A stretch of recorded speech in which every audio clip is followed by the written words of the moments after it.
Bonjour à tous, je m'appelle Alexandre Wizil, j'ai 35 ans, je suis sénateur de l'Oise et je viens de déposer une proposition de loi sur la régulation du trafic aérien et sur la limitation des nuisances aéroportuaires. On ne peut pas continuer comme ça sur le rythme auquel on est aujourd'hui avec le secteur aérien qui est le secteur sur les 20 dernières années où les émissions de gaz à effet de serre ont le plus augmenté. On ne peut pas continuer non plus avec des gens qui vivent à proximité des aéroports et qui ont des conditions de vie qui sont dégradées à cause du bruit, à cause des particules ultra fines. Et donc pour faire face à ça, moi j'ai déposé une proposition de loi en 3 points qui sont extrêmement simples. Premier point, moratoire sur les constructions aéroportuaires nouvelles et sur les extensions d'aéroports. En pleine catastrophe écologique, on n'est pas là en train de construire des aéroports pour augmenter le trafic, c'est pas possible. Deuxième point, on plafonne le nombre d'avions départ, atterrissage qui existent dans les aéroports actuels. On se dit que le niveau de 2023 c'est déjà bien suffisant, c'est peut-être déjà bien trop mais au moins on en reste là. On ne continue pas l'augmentation du trafic telle qu'elle est prévue aujourd'hui par les spécialistes du secteur. Et puis troisième point, on a un plan d'urgence. Un plan d'urgence immédiat pour ceux qui sont à proximité des aéroports, ceux qui sont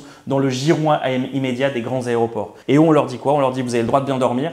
Donc vous avez le droit à un couvre-feu la nuit entre 23h et 6h30 du matin. On leur dit vous avez le droit de bien vivre chez vous et vous avez le droit à l'isolation phonique de votre logement et à sa prise en charge. Et puis troisième point, on tape les compagnies au portefeuille si elles ne respectent pas les trajectoires. Les trajectoires pour ceux qui vivent à proximité des aéroports, c'est essentiel parce que si l'avion dévie de sa trajectoire, c'est plus de bruit pour tout le monde parce qu'elles sont censées être optimisées pour faire le moins de bruit possible. Voilà un petit peu ce qu'on voulait vous proposer avec ces 3 axes. Si cette vidéo vous a interpellé, si elle vous a intéressé, si vous êtes d'accord, likez, partagez, commentez, abonnez-vous, faites circuler l'information aux gens que vous connaissez qui vivent eux aussi à proximité d'un aéroport. Et maintenant, la proposition de loi, elle va continuer sa vie législative. On va essayer d'en faire la loi pour tous, la loi pour tout le monde. Ça va demander du boulot, mais on compte sur vous pour nous accompagner. À très bientôt.